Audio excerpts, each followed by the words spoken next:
Hello, everyone, and welcome to another episode of The Secret Origins of Mint Condition. I am one of your hosts, James, and joining me also is Joe. Hey folks, how you doing? And look up in the sky. It's a bird, it's a plane, it's James Gunn's new Superman trailer. And we thought we would do this episode to give our thoughts on it. It came out, when did it come out? Like a week before Christmas? Or the I believe December 16th. December 16th. So I'm sure we have thoughts, but I had to get Joe's thoughts on it on record. So Joe, I know Keith and I both texted you, I think, in the morning with the trailer.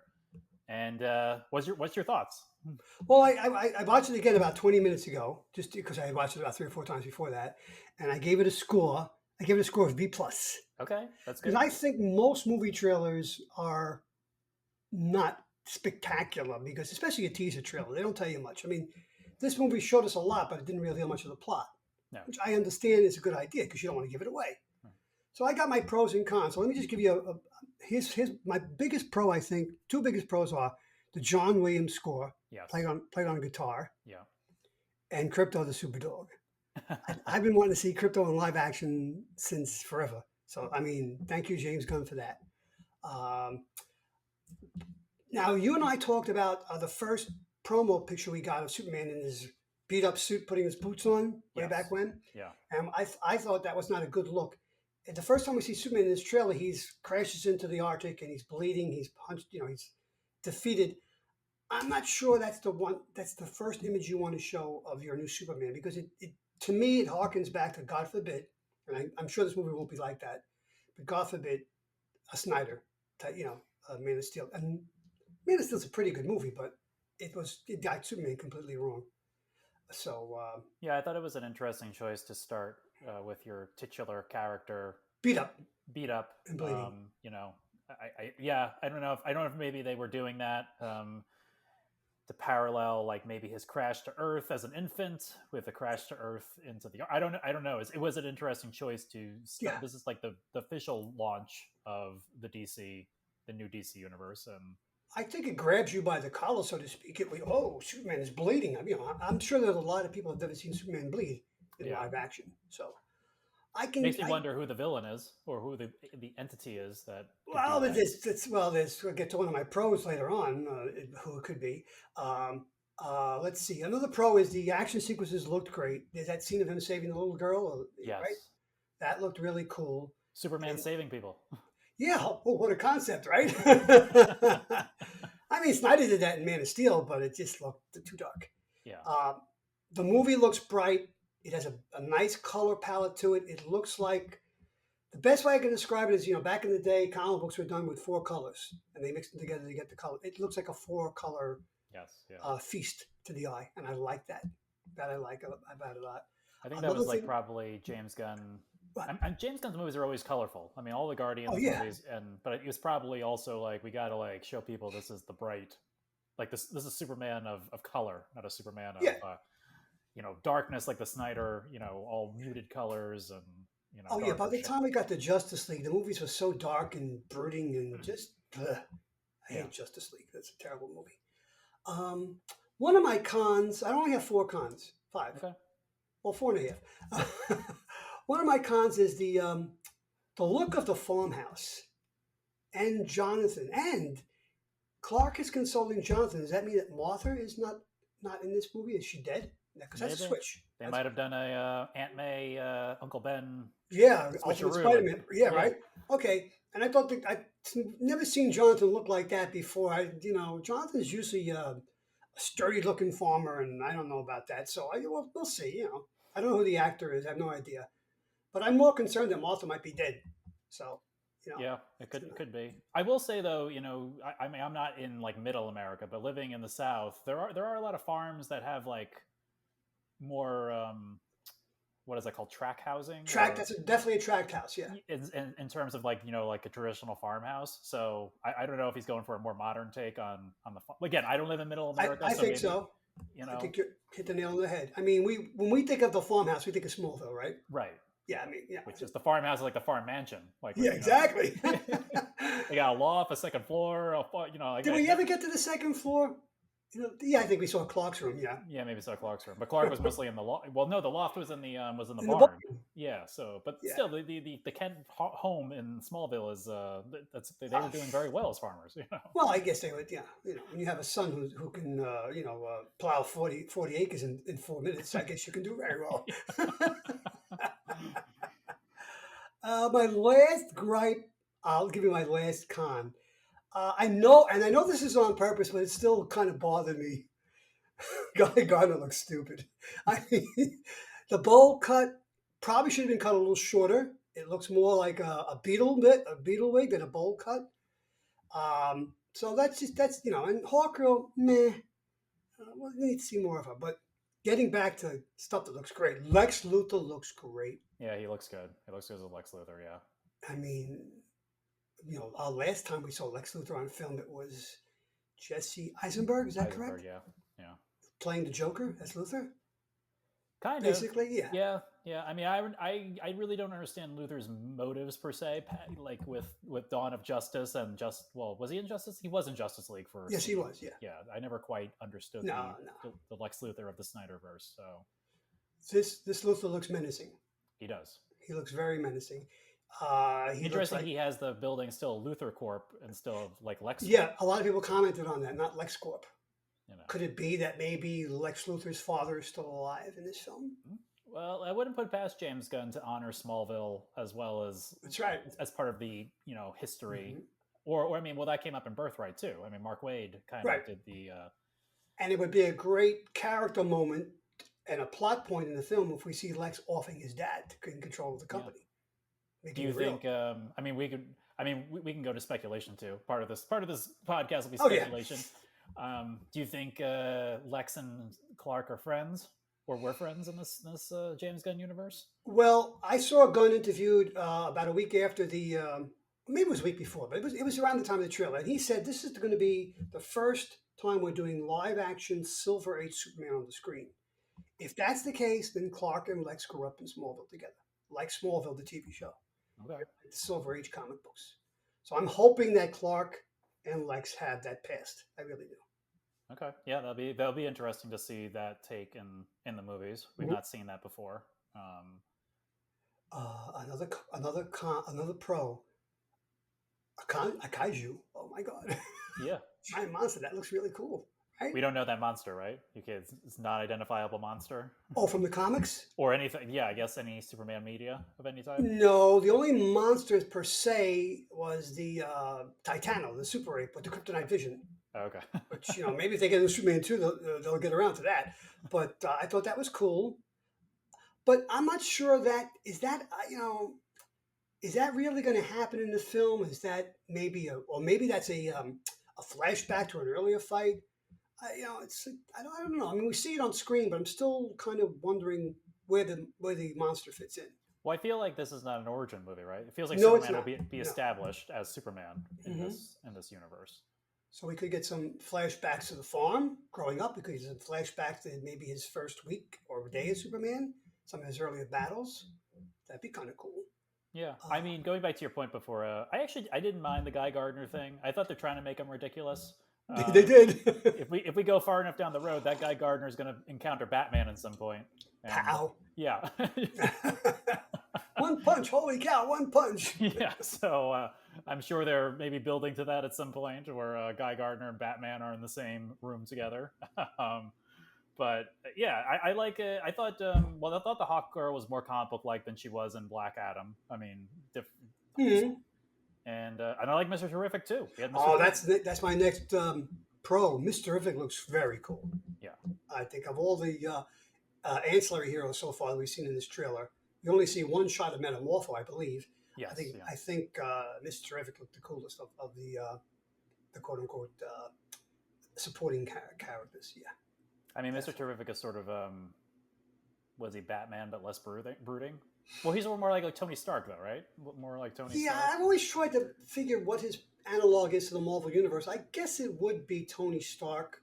Yeah, because he's not, or Reed Richards, because he can be aloof at times because he's just, thinking through everything way in advance. And it's kind of hard to get his attention. Mm-hmm. So I think he might be more actually Mr. Terrific than Tony Stark, but a combination of both. He's definitely not Batman. Yeah, because I mean, he's got the money, but he doesn't. And he's got the toys, but he doesn't have the same like disposition. No, he's not a lunatic like Batman. Well, he's also not like, I guess he. Well, I don't. It's. I mean, the only Mr. Terrific I've really read is in Jeremy Adams' Flash run, to be perfectly honest, and maybe some JSA stuff. And I guess he's not really a detective per se, unless it's scientific inquiry that he's interested in. No, he's a man of many degrees and PhDs. You could who's the smartest man on DC Earth? Well, it's either Lex or Bruce or Michael Holt, right? Mm-hmm. Michael Holt, that's yeah. Yeah, Michael Holt. Yeah. Mm-hmm. Well, he looked really cool. I mean, he looked great. That was Lois Lane crouching down next to him, right? When they were firing at him, that force field that he built around himself. That was a cool looking sequence. Yeah. So do you? Are Lois and Superman together in this universe? You think? I would think so. We see them ardently embraced a few times, right? Well, she's kissing Superman in one scene, kissing Clark in another scene, and embracing him. So that means, I think she knows that. I think if it's 5 years into his, I think that's what they said. 5 years into his career, then at this point, Lois, if she's any type of reporter, would have figured it out. Yeah. So, which is a twist for the Silver Age, because Lois in the Silver Age never figured it out. Never. She wasn't too bright. Silver Age Lois Lane. Didn't at one point Perry White figure it out? In the Silver Age, or just in general in comic books, like when. Because I heard someone say like there was a comic book where Clark eventually tells Perry, and Perry's like, I know, like, or he's known all along, because he's, Perry White's like supposedly one of the best reporters of all time, right? Well, yeah, I mean, when Byrne left, when Jurgens and Ordway took over Man of Steel and Superman and Man of Steel and Superman Adventures, Superman, all those the Triangle era, when Clark reveals himself to Lois, she goes, I've known for a while. Because how else could she be, could we respect her as the greatest investigative journalist in the world if she didn't figure it out at some point? So yeah. I think even Jimmy might have figured it out in those comic books at one point. Yeah, it's kind of like Jim Gordon probably knows Bruce Wayne as Batman, right? Yeah, you can't be the police commissioner and not have figured that out at some point. He had to have figured it out. Yeah, I think that. So yeah, what else did I like? I love the little kid raising the flag and calling out for Superman. That was a very touching moment. It also shows him he's he's for the whole world. He's not just Earth's greatest protector. Earth's greatest protector. Yeah. Mm-hmm. Yep. Yeah. And let's see. Lois looked very good. Rachel Brosnahan, is that correct? Okay. Yeah. She's not Terry Hatcher. But who is? I thought she looked like, she looks good for Lois. Yeah, and where Snyder got it wrong with who's a good Amy Adams was a great actress, an award-winning actress. Lois Lane does not have red hair. She's a brunette, so he got that right. We did not see the rest of the Daily Planet staff, did we? I think we might have seen Steve Lombard when they showed that long shot of the newsroom. I was reading some comments online that all of the people in the background of the scenes on the Daily Planet are actual Daily Planet. Was Jimmy there? I don't know if they said Jimmy, but like the few people that were there were people who actually populated Steve the planet. And Kat, right? And Kat, yeah. Yeah, okay. Kat's got to be vivacious, and she's got to be clinging all over Clark. I think that's the way to go with Kat. And Jimmy, I would like to see Jimmy with red hair, but I doubt we're going to get that. And will Jimmy be a photojournalist, or will he be a cub reporter or photo reporter? They never know what to do with Jimmy, it seems. Yeah. But please give Jimmy a nice arc. I hope they give Jimmy an arc in this movie. So. I'm assuming Gunn is building a universe that these characters will live in and eventually cross over in. Mm-hmm. So hopefully everyone's got enough meat character-wise to continue in the Superman verse or whatever they decide to do with the whole super the the new DC movie universe or whatever they're calling it. Well, the DCU for now. Now there's that scene where the crowd is obviously angry when they beaten up at Superman, right? His costume is all charred and everything, and they throw a can at his head. And then he walks into a building that apparently is Stagg Industries. And Simon Stagg is responsible for Rex Mason becoming Metamorpho. So we might see Simon Stagg, who I would think would be a rival to Luthor Corp. Yes, yes, right. I know just a little bit about like Metamorpho. I forget what I read. I read like a little bit, a one story arc with him and something. So, oh yeah, in World's Finest, was it Metamorpho in the Mark Waid World's Finest? Like one of the earlier Oh story yeah, arcs? definitely. Yeah, there was a whole arc with Mark Waid. Yeah. Yeah, so that's where I know most about Metamorpho. Well, I guess some people online think Metamorpho is the villain of the movie. I don't know if that's. I don't think so. I think Metamorpho might be kind of misunderstood because A, he's so ugly, and B, he's he has these weird powers. So he could be kind of like the analog for maybe mutants in this film, Yeah, yeah. and people would mistrust him just because the way he looks so different, right? Well, Metamorpho's a big swing. That's like the Yeah, most comic book character you can do. and I understand that the look of Metamorpho. I doubt when we see him using his powers that it would be practical, but I think otherwise that's all practical effects to make him look that way. Yeah. Which I think is very good. I think Yeah, it should be. Yeah, I'm excited to see Met. Like I know really nothing about the character outside of what Mark Waid gave me, which it was pretty good because Mark Waid is like the historian of the DC universe. But yeah, it should be exciting to see that character portrayed in live action, and then to see how they conceptualize his powers in live action. Yep, I completely agree.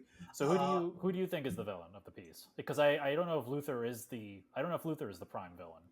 Luthor is a villain. I think that thing in the sky, especially at the very end when Lois and Superman are embracing, he's apparently going off to maybe not come back to fight a battle. That could be Brainiac. Some people have posited that it could be. I may not have this right, so Steve and Keith out there, please correct me if I'm wrong. But Solaris, the one of the villains in All Star Superman. Okay. Right. Mm-hmm. I'm hoping it's Brainiac though, because I thought it was green and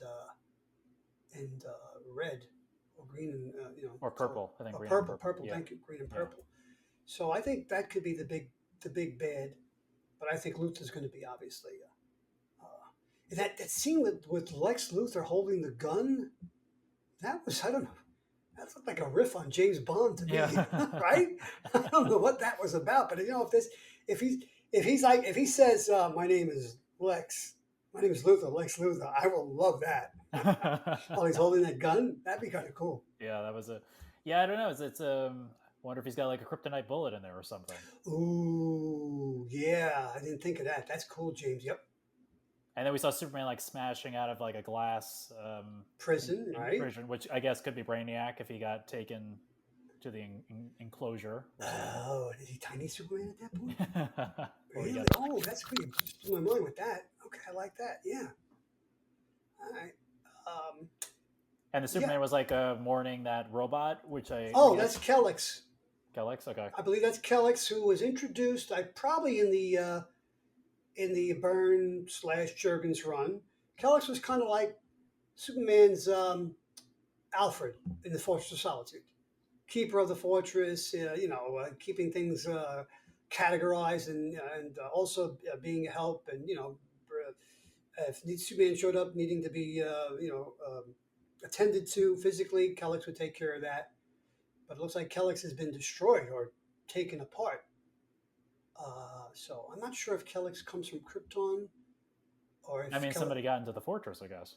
Yeah, well, Luthor has gotten into the fortress of the new Superman 2, right? So, yeah, of course, yeah. Yeah, so people do get to the fortress that don't belong there, but we'll see what happens. It's intriguing. Let's see, what else did I write? Saying that it's a Silver Age Superman. It's probably not the first time we've seen Silver Age Superman live, because I believe at least the second half of the Adventures of Superman back in the 50s was Silver Age Superman. And maybe the whole thing, because in my world, Silver Age DC starts in 1952 with Superman 76, with the team up between Superman and Batman. And as far as Superman the movie goes, Superman 2, that's definitely Bronze Age. Mm-hmm. And anything after that would be quote unquote modern age, like Lois and Clark, Superman Returns, Smallville, definitely. Oh, there was a lot of Silver Age references in Smallville. Oh yeah, they mine the catalog. Oh, they bought the kryptonite completely, right? They pulled out every kryptonite you could imagine and then some. So Yeah, Yeah. I mean, Smallville. Like, the joke always in Smallville is like, but by the time he became Superman, he already defeated all of the villains. That's Superman. There was nobody left. Yeah. Who was left? The prankster and toy man. Yeah. That's a walk in the park. Yeah. So yeah, that's true. So I think Gunn is right in asserting that this could be the first time we see Silver Age Superman on the big screen. And with that, to me, that means we're going to see some pretty fantastic stuff. I think we got a glimpse of that in the trailer. Yeah, I think so. I mean, I wonder is Guy Gardner, Hawkgirl, and Mr. Terrific the Justice League? And Metamorpho. Yeah. Justice League International.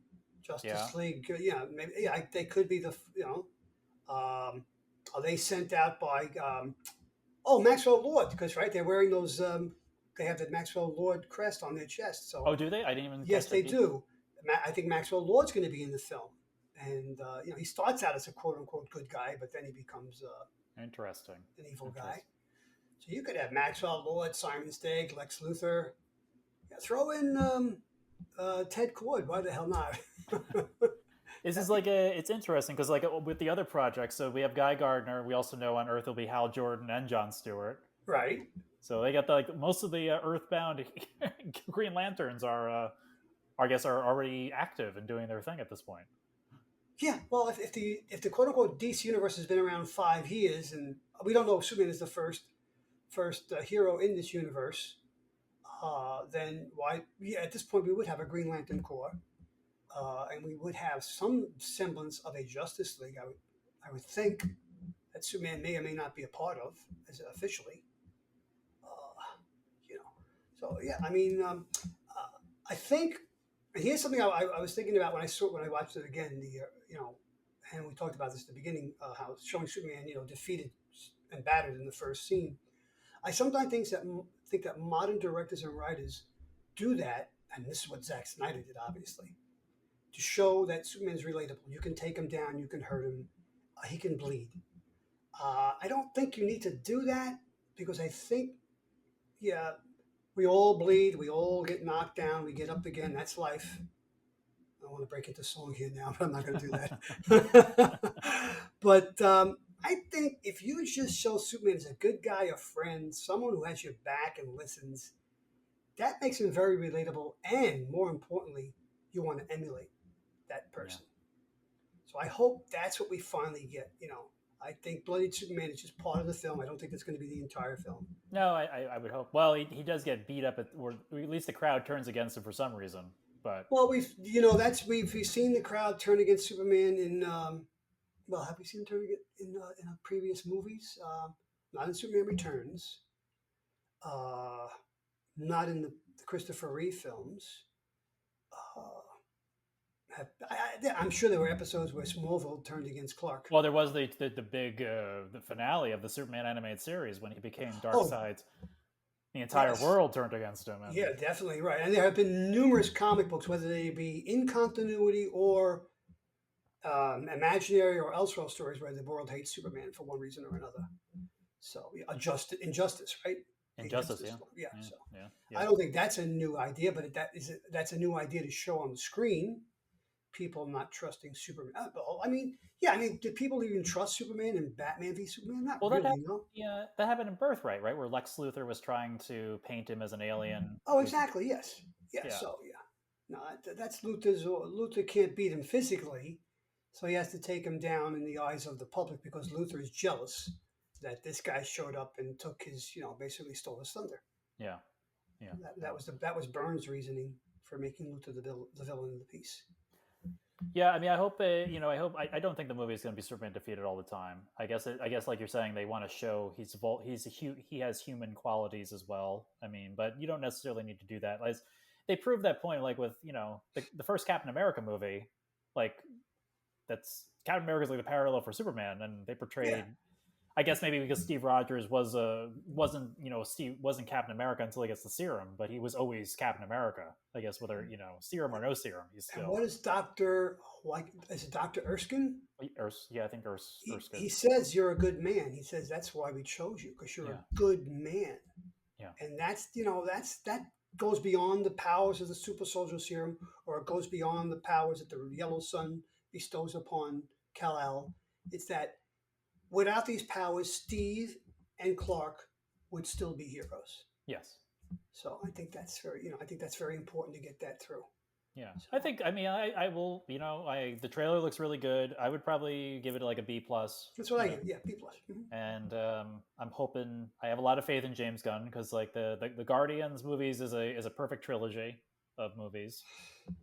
Yeah, where the third film was actually better than the middle one. Which is rare. And his Suicide Squad movie was very funny, amusing. I get to see that. I'm going to watch that. I'll watch that before the movie premieres. It's fun, and I'm actually enjoying. I don't know if you're watching it, Joe, but Creature Commandos is actually good. It's fun. There are some DC Easter eggs, some big ones. I understand that. Don't we see a future history of the Justice League impaled at one point? Impaled, yeah. Starfire's there, Nightwing's there, Batman, Superman, Wonder Woman. There's a flashback to World War II where we get to see Sergeant Rock. Yeah, I heard about that. I got to get caught up on it because of that. I want to see. And the guy who invents the Metal Men. Will Magnus. Dr. Will Magnus. Oh. Dr. Will Magnus is in it. Yeah, I mean, both Marvel and DC have super geniuses. And so you got Luthor, Stagg, Michael Holt, Ted Kord, Will Magnus. Yeah, I mean, there's a whole bunch of smart guys out there. Yeah. So that can be brought into this world. Yeah. But I recommend, like I said, I recommend Creature Commandos. It's been a good entry into seeing what Gunn, at least like Gunn knows his history, or his writers do, because he's pulling references. And I think this is Gunn. He said he's been a fan of Superman for a long time, and I think Gunn has read these comic books. He knows about them. I don't know if Zack Snyder was ever that familiar with, or for that matter, Bryan Singer. I'm not dumping on Superman Returns. I still like that better than Man of Steel. I know that may be heresy. Steve just fell off his chair, probably. No, I think. Listen, I think it's been a while since I watched Superman Returns. I think it's sort of like a love letter to Christopher Reeve. Yeah, it's definitely that. Yeah, and that's. I think it has its issues. I think it has its strong points. It's been a while since I watched it, so. Who knows? I have to rewatch it, but I did appreciate Legends of Tomorrow and Crisis that Brandon Routh came back as Kingdom Come Superman. So yep, he looked great in that. Now, before we move on, have you caught up to the last episode of Superman and Lois season 4 yet? I have. I'm all caught up. I finished. Okay, you finished. Wasn't that an incredible episode? It was great. Yeah, I think we're gonna do maybe a separate episode, hopefully with Adrian to wrap it up. But, when I saw Adrian at the baptism, she said that they were only 3 episodes in. I think. Well, okay. So they got to get moving, her and Richie. So I won't go into a full depth, but yeah, no, I only really watched season 4. I enjoyed it. I thought it was obviously very moving what they did at the end. Very bittersweet. Yeah, like I think I told you maybe this offline, or I can't remember if I said it on an episode or said it before an episode, but I thought it really reminded me sort of the last episode of Whatever Happened to the Man of Tomorrow. I think you're right. I think it's a very good analogy. And I texted a friend who on Christmas Day, kid used to work for me, big comic book fan. And I said, and he said, did you see the finale of Superman and Lois? Yeah, it was great. And I said, and I think, I still, barring not having seen this film, I think the final season of Superman and Lois is the best live action Superman since the original movie. Yeah, it's definitely it's up there. I liked Michael Cutlass as Luthor. I thought he's menacing beyond belief. Yeah, a very different approach that we've not seen before in any live action incarnation. A very visceral Luthor, because he has all this money and power, but he doesn't want to stay in Metropolis. He's got to get Lois in Smallville, and he's kind of like slumming, so to speak. But he's also like a Luthor who is willing to get his hands dirty. Yes, that's what I meant. Which is unique. Which is unique for Luthor.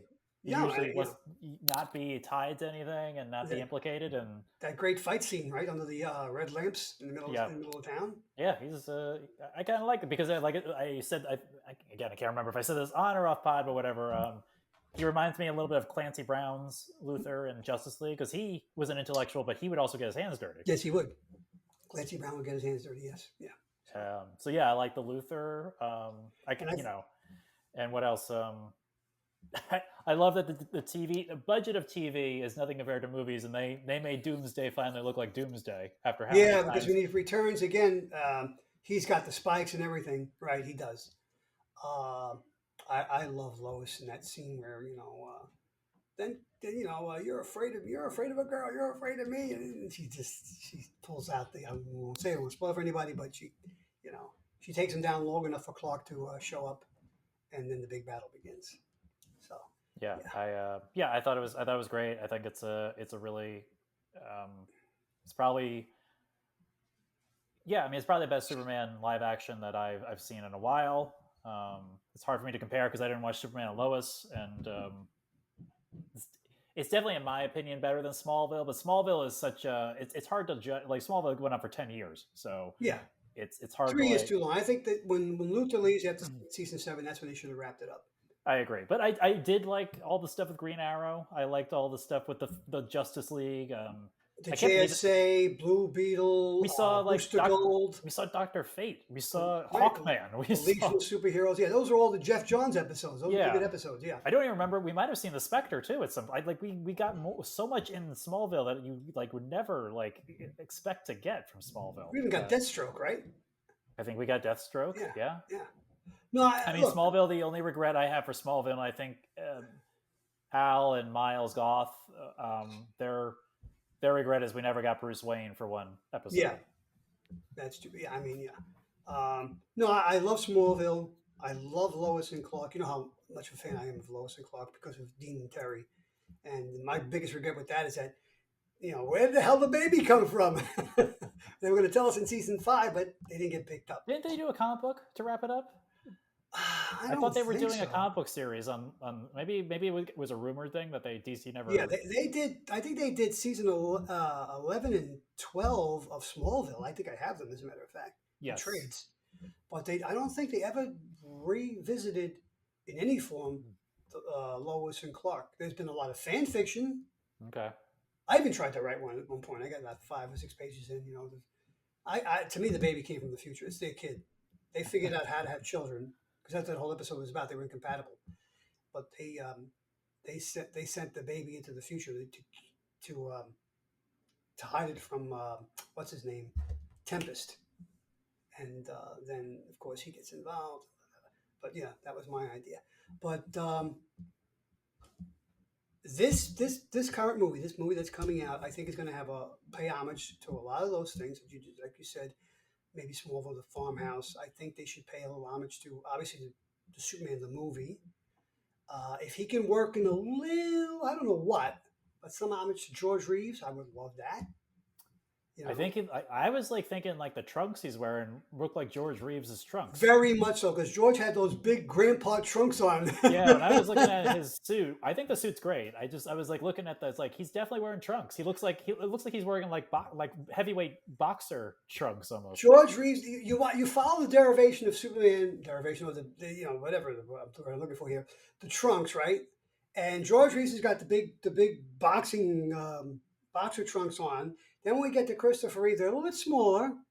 Then when we get to Dean Cain, they're a little bit smaller. Then when we get to freaking Brandon Routh, they're like briefs.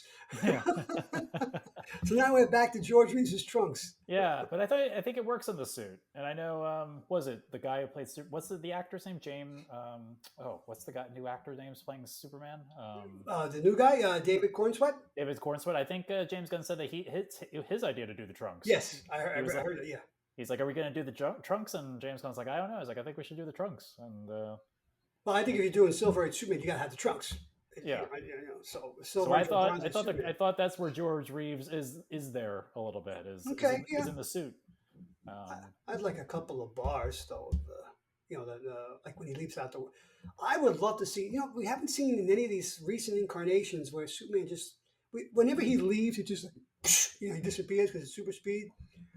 Give me one scene where Clark Kent has to respond to an emergency and he runs into a storeroom in the Daily Planet and just leaps out the window a la George Reeves. I would love to see that. Well, James Gunn's a nostalgic guy, so I guess we'll see what happens. But yeah, I guess we'll see what kind of nostalgia we get. I mean, it seems like, again, he's well versed in it. He's well versed in Superman. He's obviously well versed in the DC universe, and we know from past performance he can deliver. As you know, my favorite MCU movie is Volume 1, Guardians of the Galaxy Volume 1. Yeah. That is my favorite MCU movie.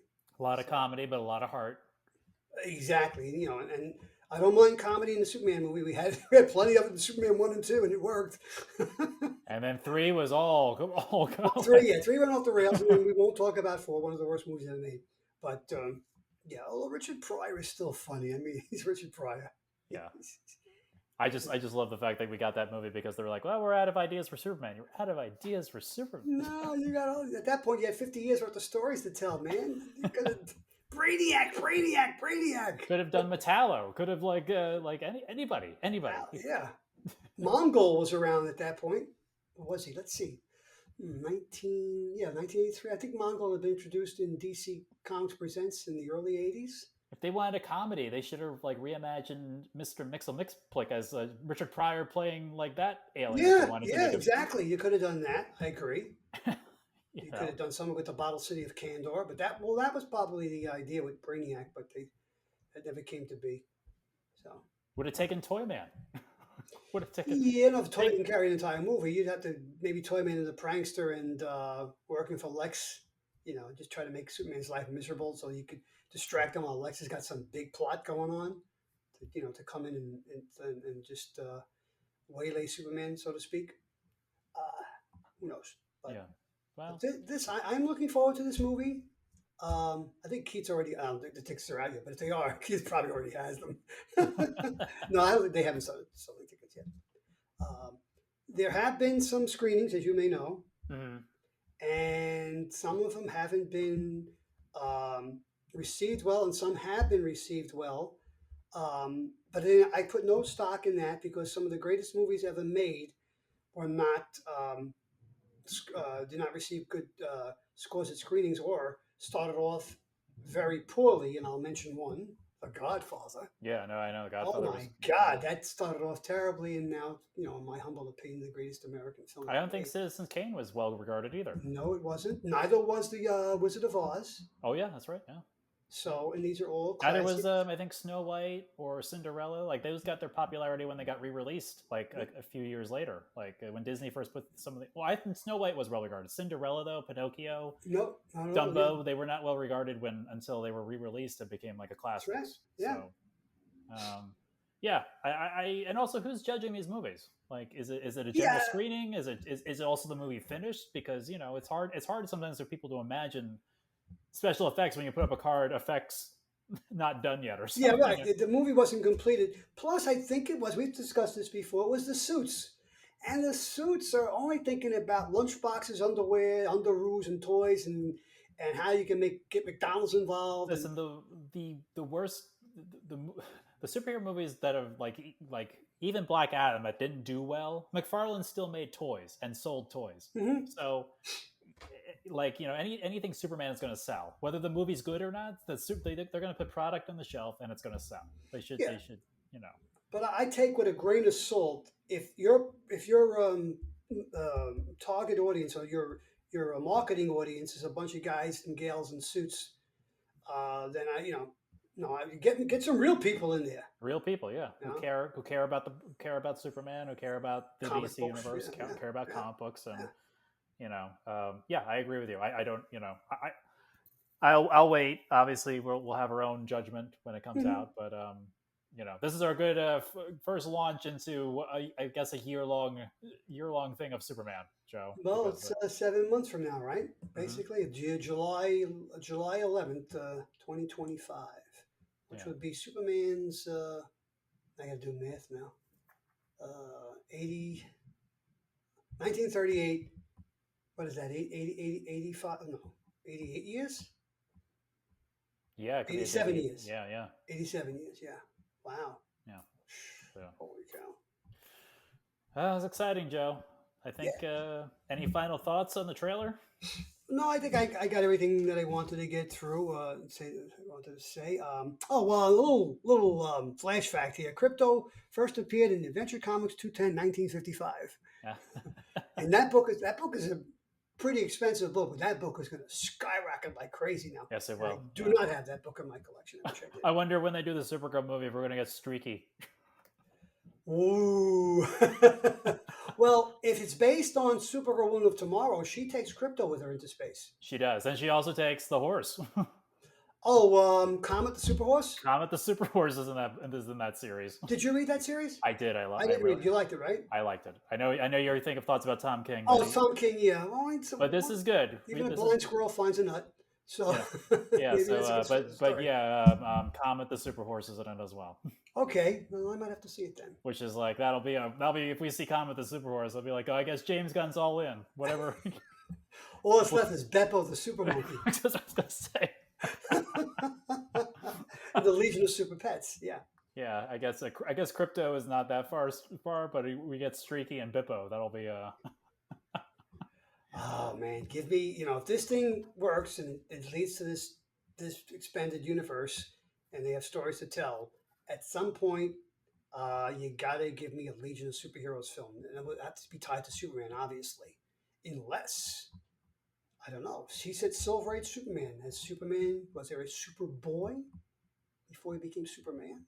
That would be gigantic if he did that, But, I mean, it seems like James Gunn is populating, like, the Superman movie seems like it's got a lot of what we call cameos, but also to me, I think they're just going to be background for the story. Like, he's setting it in the DC universe that's established. He's not writing his DC universe like, oh, we have to introduce this character and give him an origin before. Like, he's like, no, we're dropping into the DC universe established, and this is the current threat.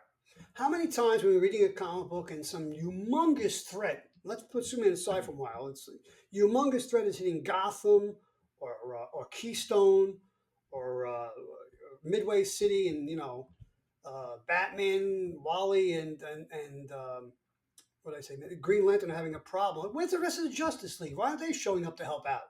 Right?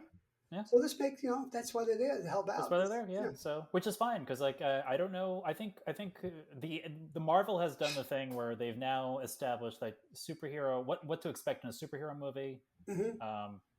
People go on YouTube and look these things up, so you can probably tell like a movie like this with Hawkgirl and Green Lantern and Mr. Terrific, and people may or may not come in with a background, but they don't need an origin story to exist in the movie. No. And the movie doesn't need to be about them for them to be a part of the story. Right. Like it's so I think James Gunn is just like it's like if you read any comic book, sometimes there's a crossover with another character, but they're not explained and they're not it's not their book, so we just like, okay, we'll just keep going with the story. If you want to learn more about Guy Gardner, go look up Guy Gardner afterwards.